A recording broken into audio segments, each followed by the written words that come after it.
प्रेक्षको हो नमस्कार. The state या युट्यूब चॅनलला तुमचे मनपूर्वक स्वागत. आजच्या व्हिडिओमध्ये आपण अजित पवारांचे वाढते वर्चस्व, भाजपसाठी धोक्याची घंटा या विषयावरती विश्लेषण करणार आहोत. व्हिडिओला लाईक, शेअर आणि चॅनलला सबस्क्राईब करायला विसरू नका. सध्या शिंदे, फडणवीस आणि पवार सरकारमध्ये सर्व काही आलबेल आणि सुरळीत चालल्याचं दिसत नाही. अजित पवार यांचा गट 3 महिन्यांपूर्वी सत्तेमध्ये सहभागी झाला, परंतु मंत्रीपद मिळून सुद्धा पालकमंत्री म्हणजेच वेगवेगळ्या जिल्ह्यांचं पालकमंत्रीपद अजित पवार यांच्या गटाला मिळालं नव्हतं. अर्थातच अजित पवार यांच्या गटाकडून महत्वाच्या जिल्ह्यांची मागणी केल्यामुळं एक गोंधळाची परिस्थिती या सरकारमध्ये निर्माण झालेली होती. परंतु तरी सुद्धा अजित पवार यांच्या आग्रहाखातर आणि अजित पवार यांची नाराजी दूर करण्याच्या दृष्टीने आणि अजित पवार यांचं महत्व अधोरेखित करून भारतीय जनता पक्षाच्या केंद्रीय नेतृत्वाने महत्वपूर्ण निर्णय घेतला आणि अजित पवार यांच्या गटाला त्यांच्या पसंतीची पालकमंत्री पदे मिळाली. यामध्ये प्रामुख्याने कोल्हापूर, बीड, पुणे, गोंदिया, परभणी यासारखी महत्वाची पालकमंत्री पदे मिळाली. अर्थातच रायगड आणि नाशिक जिल्ह्याचं पालकमंत्रीपद आपल्याला पाहिजे अशी अपेक्षा सुद्धा अजित पवार यांच्या गटाची होती. परंतु या दोन्ही जिल्ह्यांची पालकमंत्री पदे ही सध्या एकनाथ शिंदे यांच्या गटाकडे आहेत आणि अर्थातच एकनाथ शिंदे यांनी ही पालकमंत्री पदे देण्यास नकार दिलेला आहे अशी माहिती किंवा अशी चर्चा सुरू आहे. अर्थातच अजित पवार यांना पुण्याचं पालकमंत्री पद मिळणं हे राष्ट्रवादी काँग्रेस पक्षाच्या दृष्टीने म्हणजेच अजित पवार यांच्या गटाच्या दृष्टीने अत्यंत महत्वाचं आहे. पुणे जिल्ह्यामध्ये राष्ट्रवादी काँग्रेस पक्षाची आणि विशेष करून अजित पवार यांची मोठी ताकद आहे. पुण्याच्या ग्रामीण भागामध्ये आणि प्रामुख्याने पुणे शहर आणि पिंपरी चिंचवड येथे सुद्धा राष्ट्रवादी काँग्रेस पक्षाची मोठी ताकद आहे. अर्थातच पुणे जिल्ह्यामध्ये लोकसभेचे 4 मतदारसंघ येतात.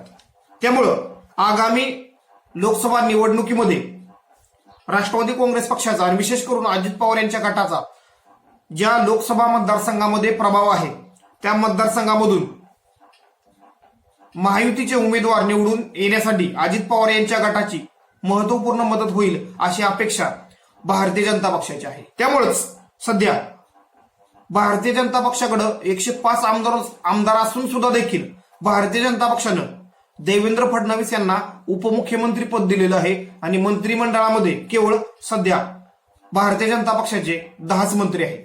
म्हणजे अजून सुद्धा 95 आमदार हे खरतर सत्तेमध्ये असून सुद्धा देखील त्यांना सत्तेचा वाटा मिळालेला नाही. परंतु एकनाथ शिंदे यांच्याकडं किंवा यांच्या गटाकडं किंवा यांच्या पक्षाकडं 50 आमदार असून सुद्धा देखील त्यांना जवळजवळ 10 मंत्रिपदे मिळालेली आहेत. तर अजित पवार यांच्या गटाला 42 आमदारांचा पाठिंबा असल्याचं अजित पवार यांच्या गटाकडून सांगण्यात येत आहे आणि त्यांना 9 मंत्रिपदे मिळालेली आहेत. त्यामुळे अर्थातच मंत्रिमंडळामध्ये आणि सरकारमध्ये एक प्रकारे एकनाथ शिंदे आणि अजित पवार यांचं वर्चस्व दिसून येत आहे. आणि अर्थातच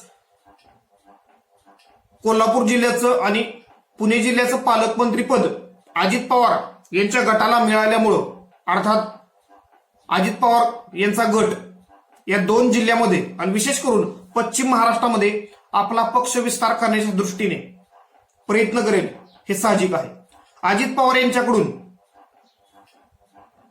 आपल्या पक्षातील आमदारांना, कार्यकर्त्यांना, माजी आमदारांना राजकीय ताकद मोठ्या प्रमाणामध्ये दिली जाते.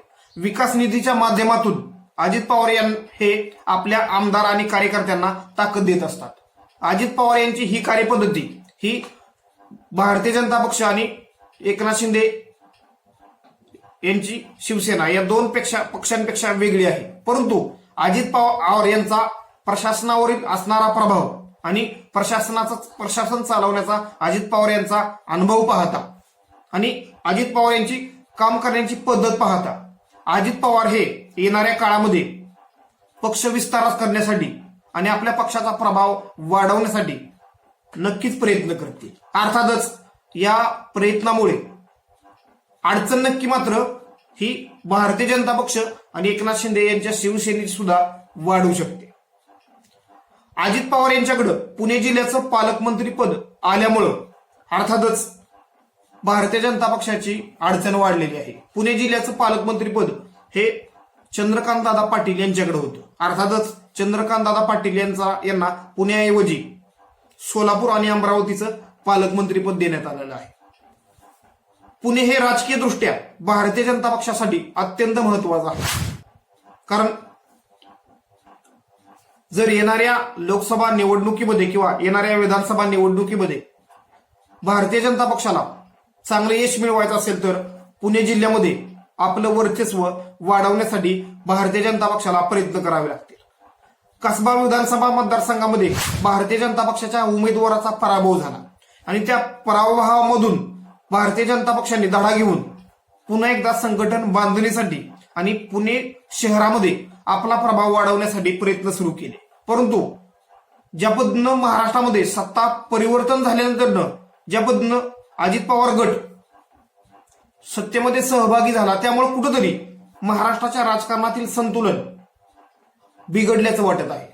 अर्थातच जरी हे संतुलन महाराष्ट्रातील जनतेच्या दृष्टीने आणि वेगवेगळ्या राजकीय पक्षांच्या दृष्टीने बदलल्याचं जरी वाटत असलं तरी सुद्धा भारतीय जनता पक्षाच्या केंद्रीय नेत्यांच्या दृष्टीने सध्या महाराष्ट्रामध्ये ज्या राजकीय घडामोडी घडत आहेत आणि सत्ता पक्षामध्ये ज्या घडामोडी घडत आहेत त्या अनुकूल योग्य आहेत असं त्यांना वाटत आहे. कारण अजित पवार गट भारतीय जनता पक्षाबरोबर सत्तेमध्ये घेण्याचा महत्वपूर्ण निर्णय भारतीय जनता पक्षाच्या वरिष्ठ नेत्यांनी घेतलेला आहे. अर्थातच या निर्णयाला प्रत्यक्ष किंवा अप्रत्यक्षरित्या भारतीय जनता पक्षाच्या स्थानिक नेत्यांनी नाराजगी दर्शवलेली आहे. अजित पवार यांची कार्यपद्धती पाहता इथून पुढच्या काळामध्ये अजित पवार हे आपला पक्ष विस्तार वाढवण्यासाठी आणि पक्षाची संघटना मजबूत करण्यासाठी प्रयत्न करतील आणि या प्रयत्नांचा भाग म्हणून किंवा त्याचा फटका हा शिवसेना म्हणजे एकनाथ शिंदे यांची शिवसेना आणि भारतीय जनता पक्षाला सुद्धा बसू शकतो. अर्थातच पुणे जिल्ह्याचं पालकमंत्री पद अजित पवार यांच्याकडे आल्यामुळं भारतीय जनता पक्षाचे कार्यकर्ते आणि नेते खरं तर मोठ्या अडचणीमध्ये सापडल्याचं दिसत आहे किंवा ते सध्या द्विधा मनस्थितीमध्ये असल्याचं दिसत आहे. अजित पवार यांना येणाऱ्या निवडणुकीमध्ये आपल्या गटाची राजकीय ताकद दाखवून द्यावीच लागेल. कारण अजित पवार यांच्या समोर शरद पवार यांच्या गटाचं मोठं राजकीय आव्हान असणार आहे. शरद पवार यांच्या बरोबर उद्धव ठाकरे यांची शिवसेना आणि काँग्रेस पक्ष हे दोन पक्ष आहेत. परंतु येणाऱ्या निवडणुकीमध्ये अजित पवार यांच्या समोर मोठं आव्हान हे शरद पवार यांचं असणार आहे. अर्थातच अजित पवार यांच्या मागण्या किंवा अजित पवार यांना सत्तेत घेण्यावेळी नक्कीच भारतीय जनता पक्षाकडून काही आश्वासने देण्यात आलेली असावीत. अर्थातच अजित पवार हे मुख्यमंत्री होतील अशा प्रकारची वेगवेगळी विधानं अजित पवार यांच्या गटातील नेत्यांकडून वारंवार केली जातात. अर्थातच अशा या विधानांमुळे एक समन्वय बिघडण्याचं काम सुद्धा यामधून होत असतं किंवा समन्वय आणि असमन्वय आणि अविश्वासाचं वातावरण यामुळे सत्ता पक्षात वाढताना दिसून येतं. अर्थातच हा अविश्वास आणि या तिन्ही पक्षांमध्ये समन्वय राहावा किंवा अविश्वास दूर व्हावा या दृष्टीनं देवेंद्र फडणवीस हे शर्तीचे प्रयत्न करताना दिसत आहेत. अजित पवार यांच्या गटाला मंत्रिपदे मिळून सुद्धा पालकमंत्रीपद मिळत नसल्यामुळं अजित पवार हे खरं तर मंत्रिमंडळाच्या बैठकीला अनुपस्थित होते. केंद्रीय गृहमंत्री अमित शहा यांचा जो मुंबई दौरा झाला त्या दौऱ्यामध्ये सुद्धा अजित पवार यांची अनुपस्थिती होती. त्याचबरोबर मुख्यमंत्री एकनाथ शिंदे देवेंद्र फडणवीस यांचा दिल्ली दौरा झाला त्या दौऱ्यामध्ये सुद्धा अजित पवार यांची अनुपस्थिती होती. कॅबिनेट मीटिंगमध्ये सुद्धा अजित पवार यांची अनुपस्थिती होती. यामुळे कुठेतरी अजित पवार हे नाराज आहेत.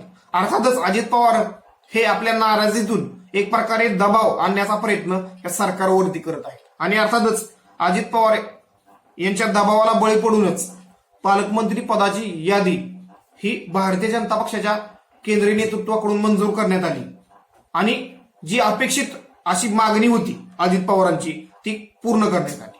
अर्थातच रायगड आणि नाशिक या 2 जिल्ह्यांचं पालकमंत्रीपद जरी अजित पवार यांच्या गटाला मिळालं नसलं तरी सुद्धा या 2 जिल्ह्यांचं पालकमंत्रीपद आपल्याला मिळावं यासाठी, आपल्या गटाला मिळावं यासाठी अजित पवार गट हा दबाव वाढवताना दिसून येत आहे.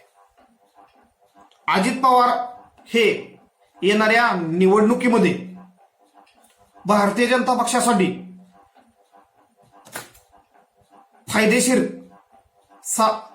फायदेशीर ठरू शकतील की अजित पवार यांच्यामुळं भारतीय जनता पक्षाचं नुकसान होईल, या प्रश्नाचं उत्तर मात्र भारतीय जनता पक्षाला आणि भारतीय जनता पक्षाच्या नेत्यांना अजून मिळालेलं नाही.